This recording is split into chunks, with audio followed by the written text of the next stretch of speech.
So I got interested in documenting physical things and physical processes after, there's a lot of attention on people sharing code and other kinds of things, and I was interested in people trying to share how things feel, how you move your hands, and how you try to communicate that online in online environments.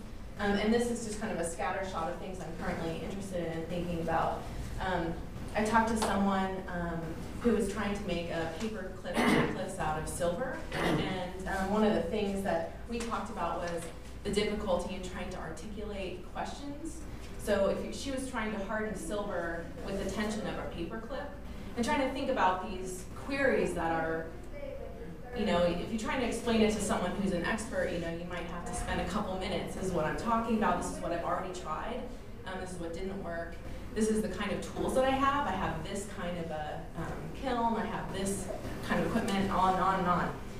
And trying to do that in a query-based environment, right? So, lots of people use the how-to thing, right? That kind of helps. But it's not like that really solves it. There's lots of questions like that around craft that are they're really intangible, aesthetic values. I find it difficult to find cross-stitch patterns that I actually like, right? You can't just put cross-stitch into Google, right? It's just not what you want. I also talked to someone who was trying to make a laser pointer that looked like the gun from Hellboy. And I'm also really interested in people trying to do things that have never been done before. So it's not like there is not a how-to for this, right? So what you have to do is you break it up into these component pieces and think about, okay, how do I put a laser pointer into something else, and how do I build this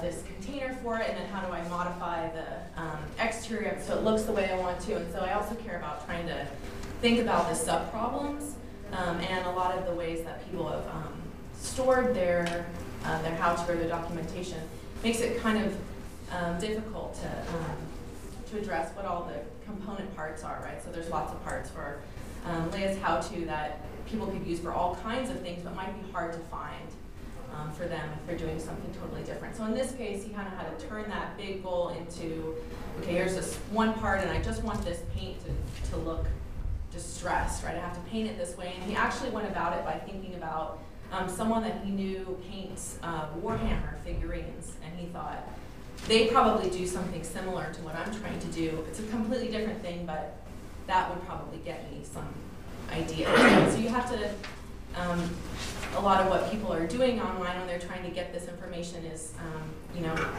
trying to turn what their question is into, what someone else might possibly be doing with it.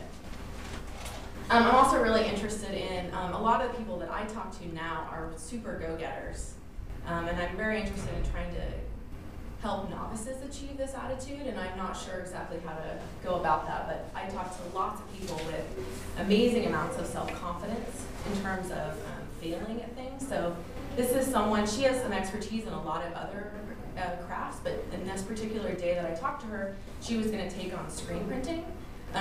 So I was super impressed by this because it took me a really long time to get the hang of screen printing, and she's like, yeah, well, so I have this book, but I really don't want to look at the book because it's not really going to be the way the book says anyway, so what I have to do, and she's doing it for that night. She wants to give people shirts that night.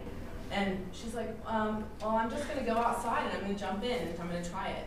The book's not going to tell you what's going to happen when you actually put your hands in it anyway. Which is, what's that? Sad. The book should. The book should. But there is always a gap, right, between what you see in a picture, what you see in a video, and then really getting your hands in the thick of it. And I'm just really interested in if this attitude is something that people, this is like an individual difference kind of a thing, if it's a trait, if it's something that you can give to people, because there certainly it's a very optimistic, I love doing these interviews because it's just very optimistic attitude to have about the world.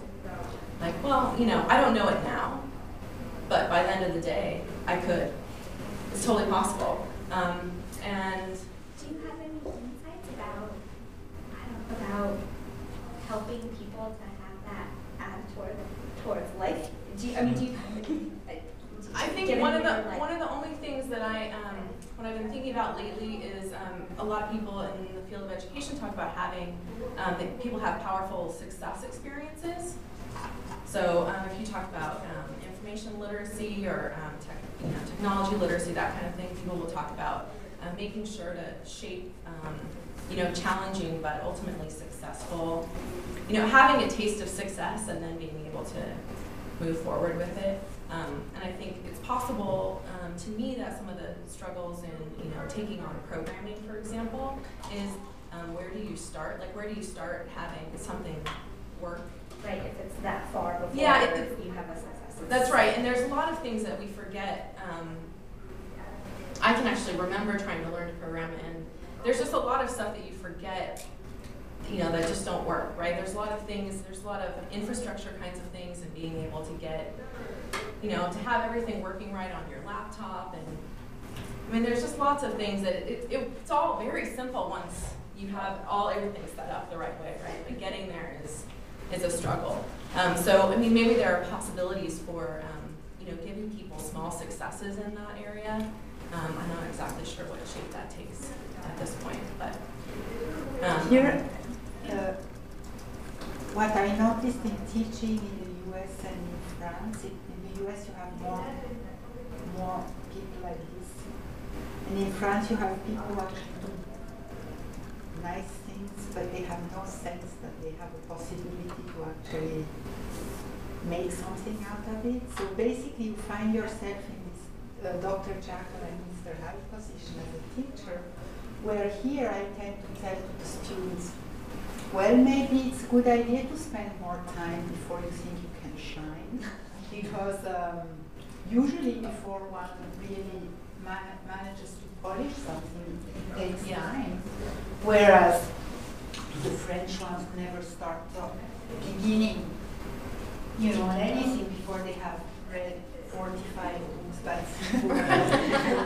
you can tell them eventually, just write down your ideas. Yeah.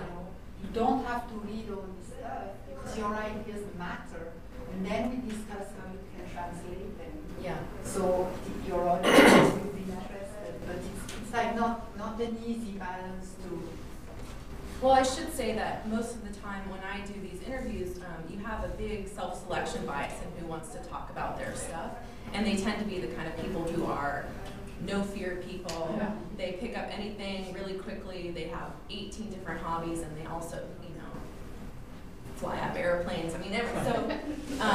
So one of the things I really think is a limitation, and I really would love to get, one of the things I've been considering is trying to recruit at Michael's, or something more like, I would really like to talk to middle-aged women that come in for knitting patterns or yarn and talk about what kinds of things they would be interested in trying and what they see as limitations when they go. Do they go online to look for information, and what's holding them back from trying new things? Because I think the population that you get when I do a study like this is, pretty much it's a very small part of the overall group of people that are making things. They're kind of the overachievers.